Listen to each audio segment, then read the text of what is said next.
This is a short video to describe our thoughts on how thinking works. We believe it is a novel approach and has the potential to answer many questions about free will and what thought is. It also raises implications which can be explored in later submissions. How we see is a good introduction to how the brain works. The brain is not, I stress not, like a camera. A camera faithfully reproduces an image. The eye does not see like that. When an eye sees something, the image is not, I repeat not, sent like a camera image to the brain. The image impinges on nerve cells. The different parts of the image, such as shape, color, movement, depth, comparison with similar objects, etc., are processed to the brain. The brain then puts all this information together in some complex way to form the image that we see. Like sight, all the senses are constructs of the brain. Feeling, hearing, smelling are all like sight. All these are seen from a first-person viewpoint. They are happening to us. Let's take a closer look at this self-awareness. Many mammals are also believed to have self-awareness to some degree. Even insects are believed to have a perspective of themselves. A dog, for instance, perceives things from the perspective of itself. Now let's break self-awareness into its two basic components. Firstly, the inner me. The self-awareness that we perceive things from our point of view.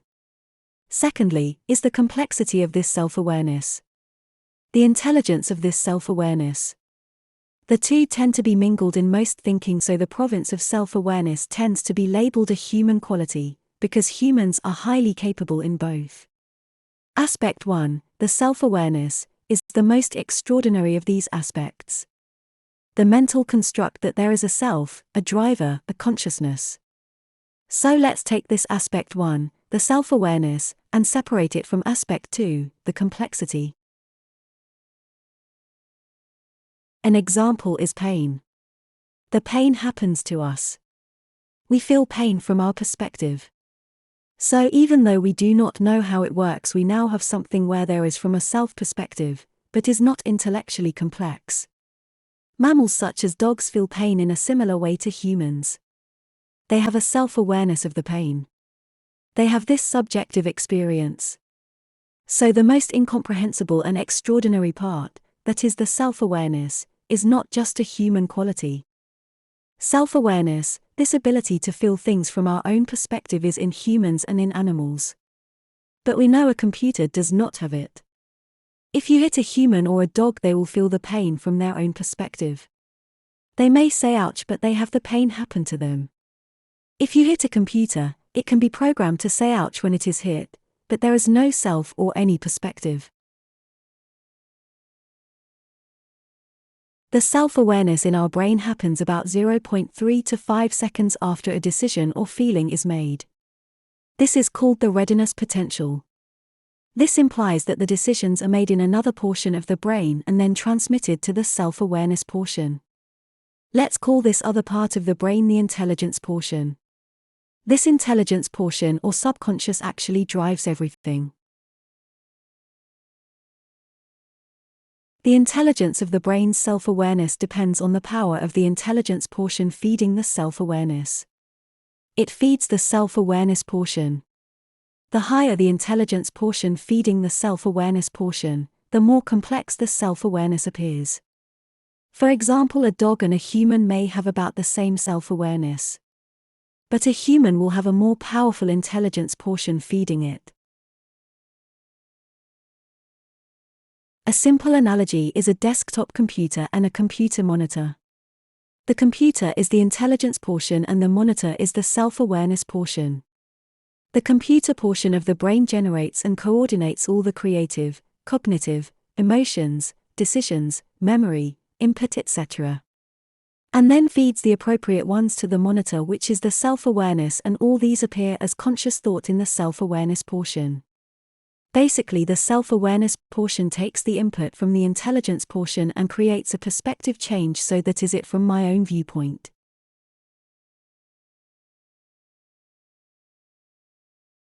The self-awareness is the same for humans and at the very least higher animals like dogs.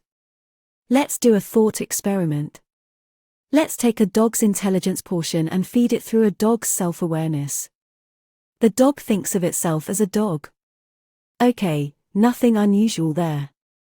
Let's now assume we can cut off the dog's intelligence input. So, with the dog's intelligence input switch off, we next take a human's intelligence portion and feed it through a dog's self-awareness. The dog will see itself as a human with human intelligence. The dog will be a me or consciousness of a human. Let's take this one step further. Let's only feed a yet-to-be-developed sophisticated AIS intelligence through the self-awareness of a dog. There is no dog or human intelligence feed. Only the AI feed. The AI on its own does not have self-awareness. However, in this instance the AI will have self-awareness. The dog will then think of itself as an AI. In each case the input is intelligence driving the level of the self-awareness. The self-awareness is basically just a perspective change to a me. So the difference between humans and animals is not sentience. It is intelligence. We all have sentience, but with humans a more powerful intelligence is driving the sentience. The sentience is the self-awareness. The perspective change. I would like to make the case as to why the intelligence, as opposed to the self-awareness part of the brain, is actually indifferent algorithms.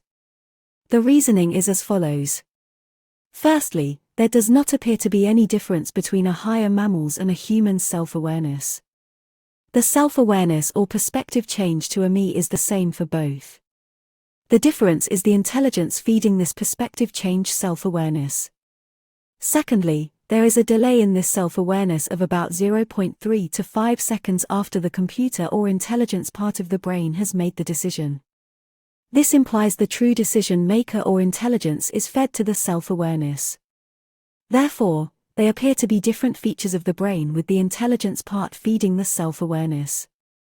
Thirdly, the creation of the self or self-awareness or consciousness is an illusion or mental construct like, for example, sight. There is no intelligence or emotion associated with it. Fourthly, most areas that are related to thinking such as logic, forecasting, creativity, memory, reaction to stimuli, such as the senses, can, with continually improving sophistication, be generated by an indifferent computer. Additionally, computers can appear to display emotional qualities such as love, and any other emotions. Of course, there is no self there to feel it, but they can certainly be programmed to outwardly display these qualities and will get much better at doing it. As computers develop further, the realism of this will continue to advance, but again they will be the output of an indifferent computer. Fifthly, these indifferent computations which a sophisticated computer can mimic become me and develop a self-awareness when passed to the part of the brain where there is a perspective change to a me. The illusion of a me. And sixthly, the proposition is that all these human cognitive capabilities only need to be conducted once in the brain. That is, conducted by the intelligence portion of the brain. They do not need to be duplicated in the illusion part of the brain that is the self-awareness. That would be redundant.